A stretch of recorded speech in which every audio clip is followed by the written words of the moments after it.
Có hai nơi mà cậu con trai nhỏ của mình hay đặt ra nhiều câu hỏi nhất. Nơi đầu tiên là sở thú, còn nơi còn lại chính là thủy cung. Ngày hôm nay, cả nhà mình chọn đi thủy cung Osaka. Đây cũng là kỷ niệm 35 năm thành lập thủy cung này.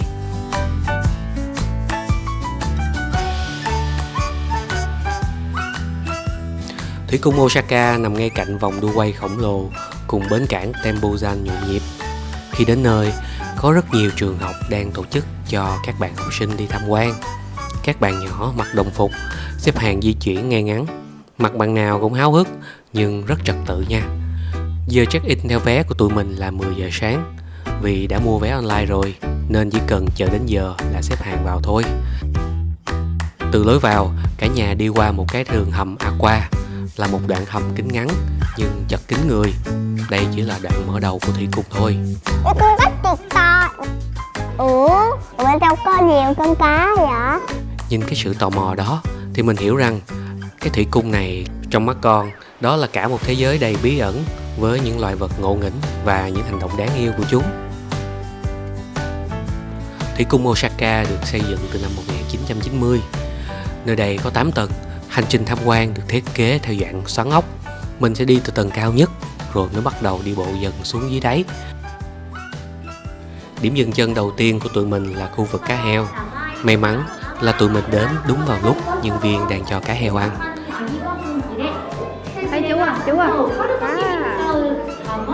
điều khiển các bạn kìa. Các bạn làm gì cái gì?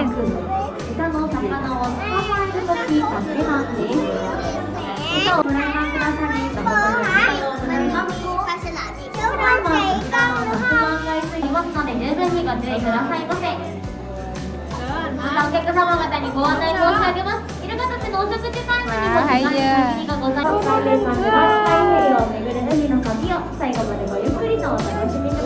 Cha bạn bơi ngựa luôn kìa con.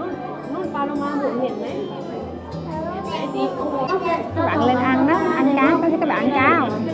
Ăn cá đó ha.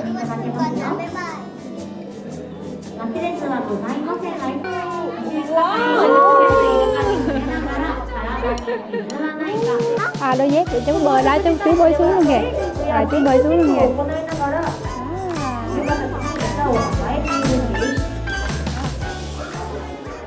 Khi đi tiếp, cả nhà gặp những chú rái cá Nam Mỹ bơi lội cực kỳ linh hoạt. Những chú rái cá nó săn mồi ngay trước mắt mọi người luôn.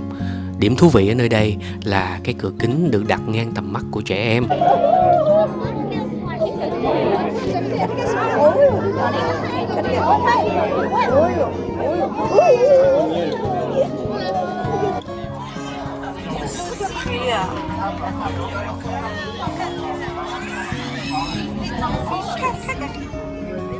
Bé nhà mình hai tay bám chặt mép kính, mắt tròn xoe theo dõi từng hành động của những con rái cá này.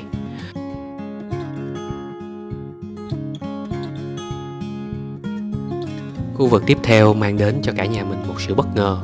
Đó không phải là cá, mà là những chú coati, loài thú ngọ chôn.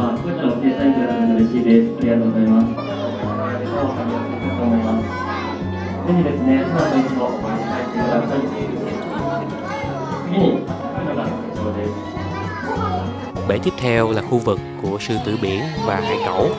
Lúc này cậu nhóc tò mò lắm luôn, nằm rạp xuống sàn để nhìn cho rõ. Đúng là cách khám phá thế giới riêng của nó.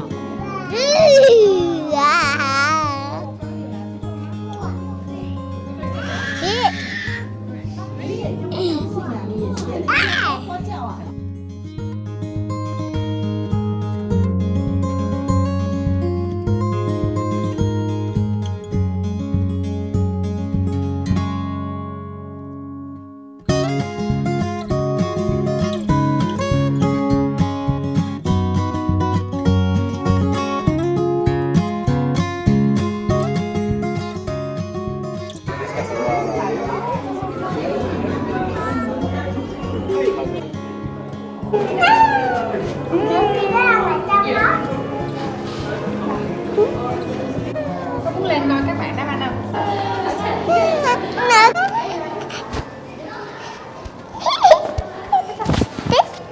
Khu chim cánh cụt là nơi đông người nhất. Mà cũng đúng thôi, Ai mà không yêu mến cái loài vật này chứ.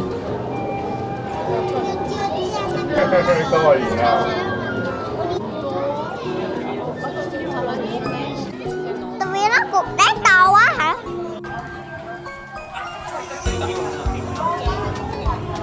Có những lúc mình thấy giống như con mình đang muốn trò chuyện với một người bạn mới của nó vậy á.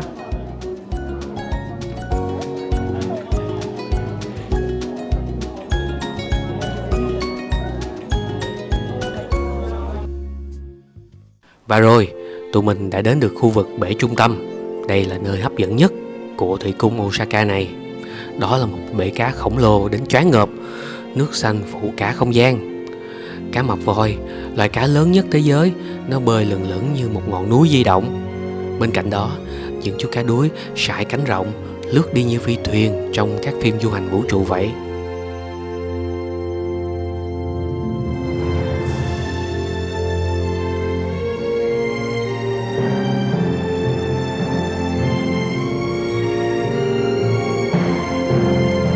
Cho nó có gì ở dưới.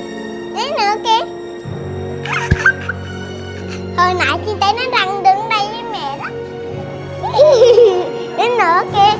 Ba là con cái. Một con cái nó đang bơi chung với con cá mập. Với một cái nó đang hút con cá còn lại kìa. Có nghe mẹ. Cái con cá to này kìa. Quá trời cá nhỏ xung quanh kìa, dễ thương nha. Dễ thương.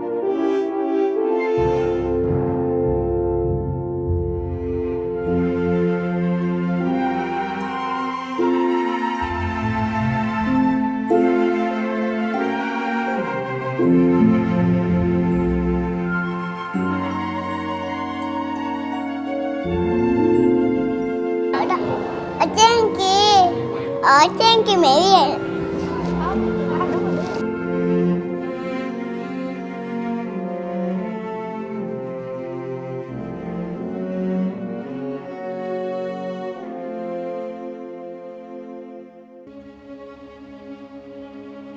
Bằng cái tay là trên đầu mẹ kìa.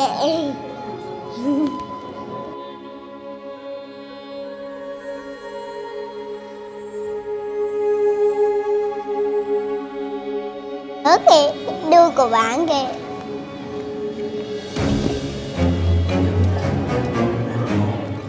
Mắt không? Có một chú thợ lặn xuất hiện trong bể. Con lại hỏi dồn dập: sao chú lặn hay vậy mẹ? Chú đang làm gì vậy? Chắc có lẽ đây là lần đầu tiên mà con nhìn thấy người nhái ở ngoài đời thật, chứ không phải chỉ là trong sách vở. Cậu bé cứ hỏi hoài làm mình trả lời muốn hụt hơi luôn.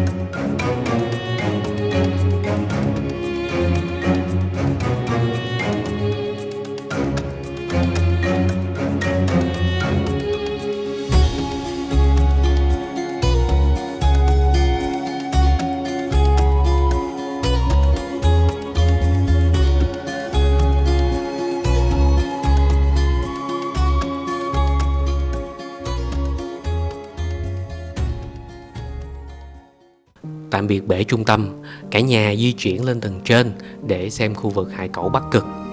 Nổi bật nhất chính là chú hải cẩu Yuki. Chú hải cẩu này từng nổi tiếng trên mạng xã hội ở Nhật Bản vì nó có thói quen vỗ bụng theo kiểu belly slap.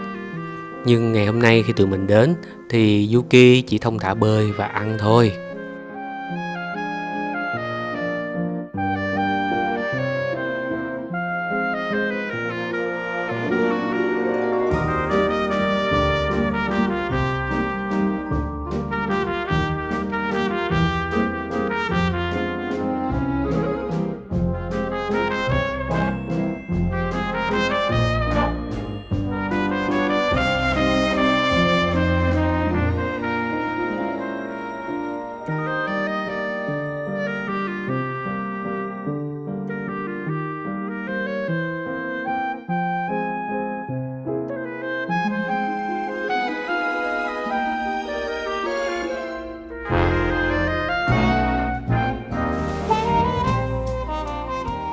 Ở một khu khác, tụi mình gặp chim cánh cụt Rockhopper. Con chim này rất nổi tiếng vì ngày xưa có một bộ phim tên là Surf Up. Chim cánh cụt lướt ván được tạo hình bởi loài chim này. Những chiếc lông vàng dựng đứng ở trên đầu làm cho mấy con chim cánh cụt này ngầu ghê luôn á.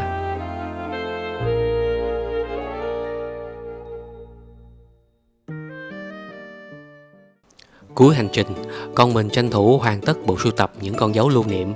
Bé nhờ mẹ chỉ cách đóng dấu mộc, rồi cứ mỗi lần qua một khu vực là cậu lại in thêm một con dấu vào trong cái trang giấy của nó. Mà mình thấy nó thật sự là mê đóng dấu luôn á.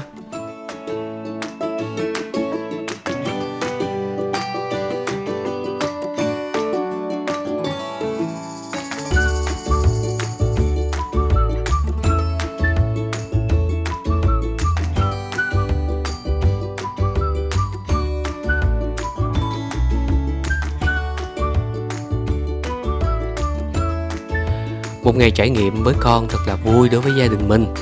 Điều quý giá nhất con mang về hôm nay chính là sự tò mò, là một cái thế giới tự nhiên sinh động đầy ắp những người bạn ngộ nghĩnh mà con mới làm quen. Chào tạm biệt và hẹn gặp lại thủy cung Osaka vào một ngày không xa nhé.